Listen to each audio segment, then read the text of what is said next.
Ô, mãe, mas como é que a senhora tá lidando com essa situação? Tô puta, né? Boa tarde. Como vai? Como vai, senhor? Tudo bem? Meu apartamento não está à venda. Eu não vou vender, tá certo? E qual a proposta deles? A ideia é manter o nome do mesmo edifício que existia aqui nesse lote. Existia?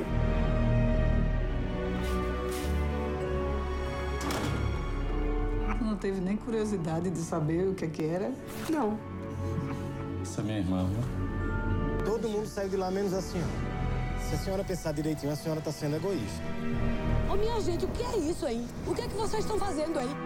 Isso aqui tá sob minha responsabilidade, é meu primeiro projeto e eu vou atacar. Você sabe alguma coisa sobre essa gente?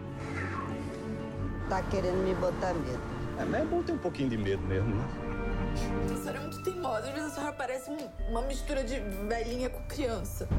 É que eu sou uma velhinha com criança. Tudo junto.